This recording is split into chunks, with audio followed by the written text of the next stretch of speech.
نام پر ثواب کی خاطر کیا جانے والا کوئی بھی کام جب بھی ہم شروع کریں تو ضرور یہ سوچیں کہ کیا اس کی کوئی دلیل قرآن میں ہے، کیا یہ سنت رسول صلی اللہ علیہ وسلم سے ثابت ہے، کیا یہ اجر جو بتایا جا رہا ہے واقعی حقیقی معنوں میں اس کا کچھ وجود ہے یا صرف ایک جھوٹ گھڑ لیا گیا ہے۔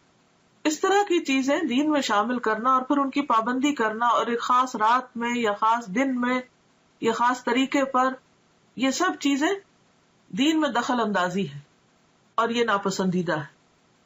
آپ سوچئے کہ اگر آپ مثلاً کہیں پر کوئی قانون بنا رہے ہیں یا پالیسیز بنا رہے ہیں یا کسی بھی قسم کا کوئی ڈسپلن قائم کر رہے ہیں، اور ایک وہ شخص جس کا اس سے کوئی تعلق نہیں معاملے سے، وہ بیچ میں آ کر اپنی ایک کلاس ڈال دے، اپنی طرف سے کوئی چیز لوگوں کو اس کی پابندی کروانا شروع کر دے، تو یہ جرم ہوگا، ایک یہ دوسرے کی ٹیریٹری میں مداخلت ہوگی کہ آپ کو جس کام پہ اپوائنٹ نہیں کیا گیا۔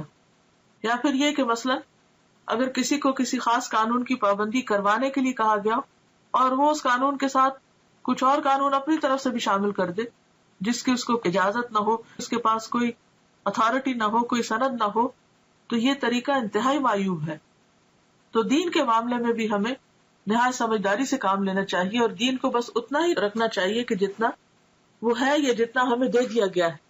اگر ہم کچھ چیزیں اپنی طرف سے شامل کریں گے تو ایسا کرنا دین کو بوجھل بنانا ہوگا، مشکل بنانا ہوگا اور لوگوں کے لیے زندگی کو دوبر کرنے کے مترادف ہوگا، اور یہ انتہائی ناپسندیدہ بات ہے، کیونکہ ہمارے لیے اتنا ہی دین کافی ہے جتنا ہمیں اللہ اور اس کے رسول صلی اللہ علیہ وسلم نے دے دیا۔ اس کی پابندی بھی ہم پہ بڑی بھاری ہوتی ہے، کہاں یہ کہ ہم ایکسٹرا چیزیں شروع کر دیں۔ پھر عمرہ کا اہتمام، لوگ اس ماہ میں خصوصی طور پر عمرہ کا اہتمام بھی کرتے ہیں، جبکہ قرآن اور حدیث سے اس بات کا کوئی ثبوت نہیں ملتا کہ آپ صلی اللہ علیہ وسلم نے اس ماہ میں عمرہ ادا کیا ہو، بلکہ حضرت عائشہ رضی اللہ تعالی عنہا نے ایک موقع پر اس کی تردید بھی کی ہے۔ عروہ بن زبیر سے روایت ہے کہ میں نے عائشہ رضی اللہ تعالی عنہا سے اس کے بارے میں پوچھا تو فرمایا، ما اعتمر رسول اللہ صلی اللہ علیہ وسلم فی رجب قط، صحیح بخاری، رسول اللہ صلی اللہ علیہ وسلم نے رجب میں کبھی بھی عمرہ ادا نہ فرمایا۔ تو اس لیے اگر کوئی ویسے اپنے عمرہ ٹرپ پہ جا رہا ہے تو ضرور جائے، نیکی کا کام ہے، لیکن خاص طور پر رجب کے مہینے کو مخصوص کرنا اور پھر سال بھر انتظار کرنا کہ رجب آئے گا تو ہم پھر عمرہ کرنے جائیں گے، یہ غلط بات ہوگی۔ یا یہ سوچ کر کہ یہ نبی صلی اللہ علیہ وسلم کی سنت کی پیروی ہے تو یہ بھی غلط ہوگا۔ یعنی رجب میں عمرہ کرنا منع نہیں، لیکن یہ سوچ کے کرنا کہ اس میں اجر زیادہ ہے یا یہ نبی صلی اللہ علیہ وسلم کا طریقہ ہے تو یہ بات غلط ہوگی، ناپسندیدہ ہوگی، تو اس سے بچنا چاہیے۔ پھر وہ عمرہ نہیں رہے گا، بدعت کا ایک کام ہو جائے گا جس پر انسان کی پوچھ ہو سکتی ہے، کیونکہ حدیث میں صاف طور پر آتا ہے نا کہ کل محدثۃ بدعہ، ہر نئی ایجاد کی ہوئی چیز بدعت ہوتی ہے، وکل بدعۃ ضلالہ، اور ہر بدعت گمراہی ہے، وکل ضلالۃ فی النار، اور ہر گمراہی آگ کی طرف لے جاتی ہے۔ یعنی جس چیز کو اللہ نے ہمارے لیے مقرر نہیں کیا اور جس پر کوئی ثواب نہیں بتایا، اس پر کسی انسان کو یہ حق نہیں کہ وہ لوگوں کو ثواب بتا کر اس پر پابند کرے۔ پھر روزوں کا اہتمام، بعض لوگ اس ماہ میں خصوصی روزوں کا اہتمام کرتے ہیں۔